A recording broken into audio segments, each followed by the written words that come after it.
Hey guys, it's Thursday and coming at you with a update. Yeah, I went out and treated myself to this system. So let's go over it here. First of all, I got this battery and a charger. The other charger I had wouldn't, turn off and automatically. It's an old school one. I actually don't know. Oh, it's over here on the workbench. So the other charger I had is that old school one, and it works. I don't know how well, but I wanted to get a smart charger here that will maintain it as well. So we got that. Let me just unplug. And I opted to go with just a Fleet Farm battery, but it's a group 27 instead of a 24, so it is an upgrade as far as group goes. I don't think I can test the voltage. Well, I might have enough reach here.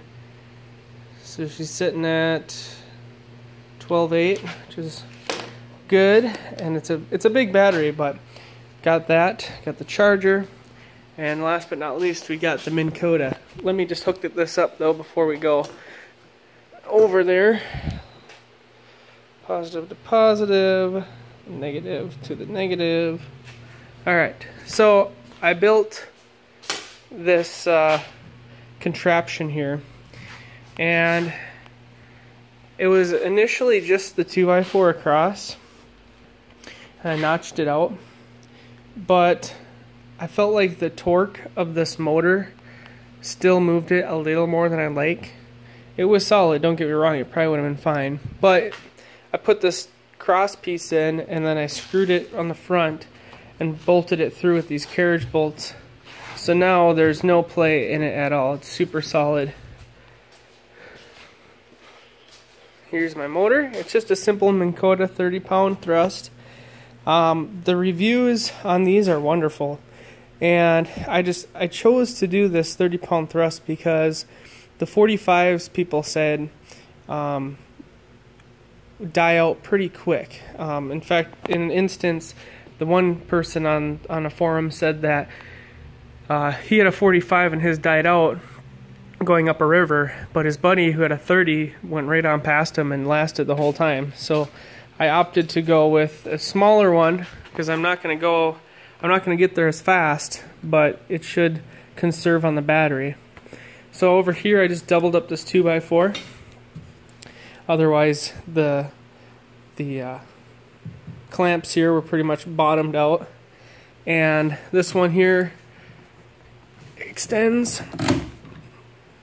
It doesn't go up or down, but it does extend, which is nice. Oh, sorry, it's really tight. And then it has 5 speeds forward.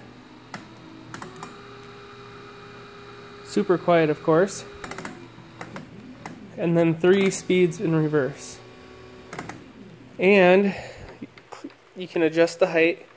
Click this, and it goes up. It's like a regular boat, and then you can, adjust it where need be.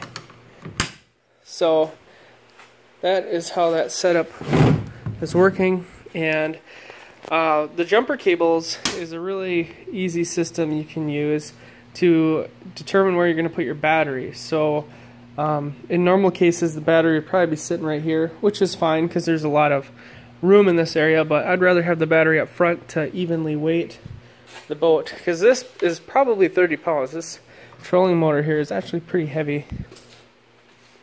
So I'm going to use the battery here as balance, and I'll put that, I'm thinking right up in here in the center area. I'd put it up here possibly, but I'm thinking just weighting it in the center will be fine.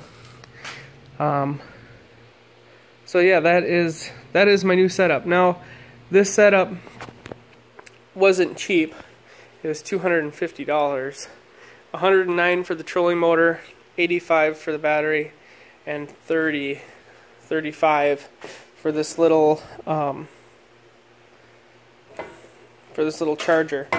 But it's going to help my YouTube game. So now I can go out, I can troll, and it's not so taxing on me, because I do enjoy paddling, but you get tired of paddling pretty quick.